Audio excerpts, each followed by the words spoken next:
God's sake, I don't... Which handsome Hollywood celebrity do I look like this week then? Someone who thinks they make me say this. I'm not this vain. I'm just not massively keen on this whole which handsome Hollywood celebrity do I look like this week again. It's a bit smug. It'll turn off the people. Just say which Hollywood celebrity do I look like this week then? Don't say the handsome bit. Will it turn on the people? Mm. Oh my God! Can we just? I mean, I'll just say what are they saying. You don't have to say handsome. You just say Hollywood. Let's just roll it. We'll work it out. You're just a character. You're not you on this show. Well, the people don't know that. I'm talking to the people a lot. You are. The people. The people. You care a lot about the people.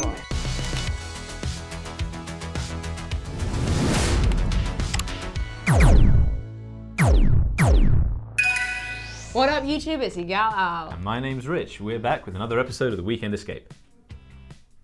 We're here to tell you all about what's happened in the last week of PC gaming. Isn't that right, Alice? Mm-hmm. For instance, I've learned that... Come on, I hate charades. You've got to give me something here. What's next? Well, I'm just seeing how much you've really learned. If you're going to survive as a Weekend Escape host, you're going to really need to know this stuff. If I were talking to anyone else, I'd think survive was hyperbole, but I remember what happened to the last guy. What you say? Oh, that you only meant well. Ooh, but what have we learned in PC gaming this week? Hey, right? Yes? Yeah, nice. You made it to the next room. Do you read much history, Rich? Well, I'm pretty into Civilization and Total War, aren't I? Yeah, but I thought you cared more about the fantasy side of things. Fantasy? Alice, I saw the twin-tailed comet that disrupted the Great Vortex and threw the Elven continent into chaos. I watched as the Skaven summoned the great horned rat himself and swarmed across the face of the old world, devouring it from within. I've witnessed things that they dare not write in books for fear of angering the gods. Okay, but you don't really know much about ancient Egypt and that. Actually, I do, but that's unrelated. Cool. Well, I've got a suggestion for you here. Ubisoft have just released an educational mode for Assassin's Creed Origins. I think I've had enough lessons about Assassins and Templars, thanks. It's only the subject of about 13 video games. Except it's not that. The Discovery Tour is the result of an experiment to see whether Assassin's Creed can help teach history in schools. I suppose a lot of the hard work's done already. They've already rebuilt ancient Egypt. Exactly. All they had left to do was fill it with narrated tours and take out all the guards on Hair Trigger. Does it work? Well, Ubisoft tested it out. They gave one group of students a lecture from a teacher and another access to Discovery Tour, then both groups took an exam and... Video games won. I knew it. I knew games would turn me into a goddamn genius one day. Steady on, Einstein. That group lost, but not by much. Oh. If you want to learn how the pyramids were built or why people were mummified, Origin seems like a pretty chill way to do it. I don't know. I'm looking for more of a full spectrum learning experience, you know? All the ancients in one shot. Which is why I've been playing the new Age of Empires Definitive Edition. Okay, can I first say that your attitude to learning is like that of an 11-year-old boy? Fair. And second, is it any good? Yes. It looks and feels like a modern game, or at least as modern as ballistas are ever going to get. The pathfinding underneath still feels ancient, but that's because it's based on 90s code. But beyond that, the gameplay still feels as solid as a Greek phalanx. A phalanx, Alice, is a military formation. I didn't ask. Yeah, all right. Anyway, because of that, I've got all the learning I think I'll ever need. Turns out RTS stands for Really Tactical School. You done? Yep, think so. Good, because we need to talk about Metal Gear Survive. It's out, you can play it, but you're not allowed to form any long-term relationships with the people you meet in it. Wait, Konami have banned love? Yep, it's in the terms and conditions. They explicitly forbid seeking a relationship with another person, or any act that Konami determines is made for the purpose of causing a relationship. Their wording, not mine. Causing a relationship, that's their wording. Extraordinary. Gosh, what a strange twist to an already strange game. It makes me wonder, what are the weirdest spin-offs in PC gaming history? While the numbered Far Cry games can get pretty wild, it's the half-sequels in between that you really need to watch out for. The strangest so far has been Far Cry 3 Blood Dragon, a spoof of Arnie-style action movie set in the far future world of, 2007. The formula is one you'll recognise from any of the last 3 Far Cries. You're running around an open world, liberating garrisons and skinning innocent animals. But this remains the only game in the series in which you can fight a massive lizard with glowing teeth and electric eyes. Don't think there's any of that in the new one, but can't be too sure. I don't know how familiar you are with Sonic. Blue guy, wears trainers, has spines thicker than a shark's fin. Even if you've never played a Sega console in your life, you'll know that Sonic runs very, very fast. Do you think he'd have use for, a motor vehicle? No? How about a speedboat or a small plane? Obviously not. Yet, that's the entire premise of Sonic and All-Stars Racing Transformed, a driving game in which the Blue Wonder faces off against characters from Sega games past. Also, for reasons unknown, real-life racer Danica Patrick. Danica's also in the spin-off Sonic Universe comic, so she's probably part of the canon now. If you can fire yourself in and out of portals, what's the one thing you don't need? Bridges. And yet that's exactly what you're building in this Valve-sanctioned crossover between Portal and Bridge Constructor. It doesn't help that we haven't had a proper Portal game in nearly 7 years, but actually this turns out to be a surprisingly satisfying combination. After spending all that time escaping Aperture Labs, it's nice to be back within its walls solving puzzles again. Missed you, GLaDOS. There have been enough Worms games to fill 3 or 4 cans, but most were fundamentally the same thing. Where Team 17 have deviated from the form, the results have been, well, odd, as in Worms Blast. Sticking a bunch of earthworms in tiny rubber dinghies already feels like a cruel and unusual punishment, but asking them to play Puzzle Bobble? That's just not Worms. Don't get us started on the fact that the Super Sheep and Homing Pigeon are playable characters. Weapons, firing weapons, it just doesn't check out, guys. Best to get back to nature, where invertebrates blow each other up with bazookas. This one's a Weekend Escape favourite. The keyboard is obviously any PC gamer's deadliest weapon. So in Typing of the Dead, you hammer out the words that appear on screen to take down the zombies shambling towards you. Doesn't sound particularly tense, but you try writing hippopotamus while the axe of a green-blooded dead bloke is hovering above your head. If you know how to type with 2 hands, you're basically dual-wielding already. Turns out you've been training for this your whole life. Thanks, crippling addiction to social media. And now it's time for the part of the show where we tell you about what's on sale on Steam. Are there any good ones this week, Rich? Oh boy, for Warhammer fans like me, it's your lucky day. Oh yeah, where's that? Another Warhammer game has made it onto the sale. Honestly, another one? How does this keep happening? Who's writing this? I thought it was you.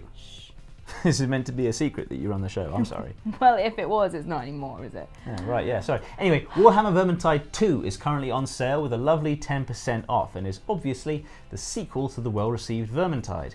It's not out yet, but up until launch, which is March 8th, there's a pre-purchase offer. If you don't know, Vermintide is a melee action game which pushes the boundaries of the first-person co-op genre. It's been likened to Left 4 Dead 2 too. Left 4 Dead 2 only has the 1-2 in it, Rich. No, Left 4 Dead 2 2. Again, only the 1-2. Shall we move on before you get too confused? Fine. Day of Infamy is also currently on sale until February 26th, so not long to grab that one. It's a teamwork-oriented shooter that allows you to experience close-quarter battles in World War II settings. I'm not a massive wargame fan, but that's a good deal right there. Good find. Again, you write this show. Again, you're such a party pooper. And finally, Steam's got the Blackguards franchise bundle on sale with 85% off at the moment. This includes 2013's Blackguards Deluxe Edition, the Untold Legends DLC, and also the newest installment, Blackguards 2, which was released in 2015. It's a turn-based strategy RPG from Daedalic with a story about violence and crime. Nice. Didn't Jeremy have a story a little while ago about a Daedalic trip that he went on? Yeah, they went axe throwing and beer drinking, which is a potent mix. I'm thinking of introducing it to the Weekend Escape as a regular game, actually. Patch notes, anyone? And now it's time for the part of the show where we go through some patch notes to make them a little bit more exciting. Even though I regularly insist that they don't need to be any more exciting, because they are already. But apparently this is part of the format now, so we have to do it. So I'm going to give you 10 seconds to go through everything that's new in Star Wars Battlefront 2. For some reason I have a feeling this will be easier this week. Yeah, I don't know why that feeling is there, but are you ready? Yep. 3, 2, 1, go. There's a new jetpack cargo mode, there's extra credits for duplicate items, Boba Fett's jetpack is easier to control, Rey's had a mind control nerf, Kylo Ren can use his abilities more often, Luke sprints faster, and Emperor Palpatine can throw lightning further. Whoa, nailed it. Thank you. Yeah, equally, Rainbow Six Siege just had a big update, and you're going to go through everything that's come to it. And maybe this is how we do it, actually, isn't it? So I'll just stall the intro out a little bit longer. And 3, 2, 1, go. No. Where you at? Where you at? No. Huh? No. Huh? No. Well, you haven't helped anybody there. What are you playing at? Victory. No. Okay, so I've been in a lot of videos since last week. At least one of these comments has got to be about me, right? Not quite, no. Really? What do you mean? Well, for once, the comments aren't actually about you or your baritone voice. They're actually about what you're saying. Huh. Is it my hair? Is that's what's done it, right? What? Have you even done anything different with your hair? No. That's just why I'm worried. Right, well, no, it's just that people are engaging more with what you're saying than what you look like, which is good, isn't it? I suppose. I guess it's just a good job that I got a framed copy of all those nice comments I used to get. Wait, what? Yeah, nothing. Take it away with our first comment then. Sure, I'll take it away. From my interview with Josh Sawyer about the new Pillars of Eternity, Wessel VD Broek says, "The behaviour editor is going to take me back to Dragon Age Origins. Can't wait for this game, loved the first one." Yes, that does look really exciting. We'll hopefully solve a few micromanagement problems and smooth out some aspects of combat. For sure, you can set up some behaviours that mean someone in your party self-heals at a certain health bar. Anyway, you'll be pleased to know that the next 2 comments are from videos you're in. Go on then, which Hollywood celebrity do I look like this week? Like I said, it's not actually about how you look at all. It's actually on yours and Ali's video about underage gamers and 18 ratings. Yoltbro says, "I think 50% of people who buy games by EA are underage." I don't just think it's EA games though, it's games across the board.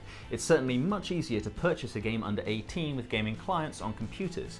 No longer is there such a need to trick your parents into buying a game that you can't buy yourself. Yeah, my parents never bought me underage games, but they were pretty clued up about game content. I couldn't even play The Sims until I was 12. That's hilarious. Anyway, age ratings on games are kind of overlooked. Be fascinating to see if there's any correlation between kids playing 18 games and kids watching 18 films. Definitely, I think there's a bit of a divide there.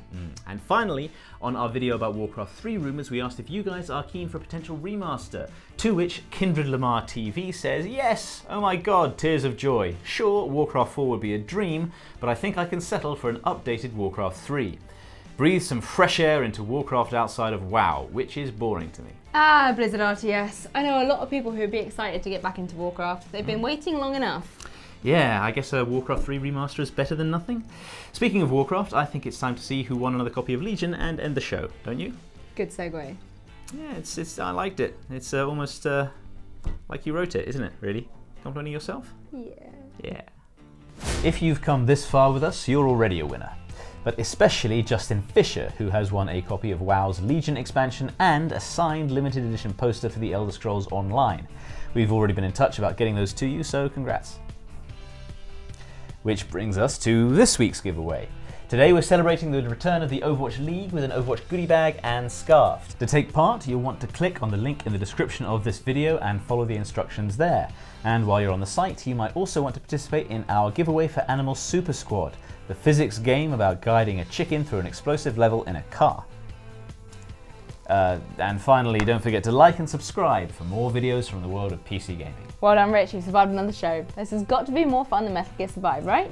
There is a certain thrill to earning your continued existence, it's true. I'll sleep well tonight knowing that I'm going to wake up from it. That's the spirit. Join us next weekend where I'm thinking of having Rich fight another co-host to the death in the first ever We Can Escape Battle Royale. Bye! That's correct, I'm not a massive war game. Am I? I mean, it's not... Working with you, Wiz. I don't need to go up, oh, it's fine there. Fine, no, Kieran. That's fine. Down. What even is my humour? Bad. That's what.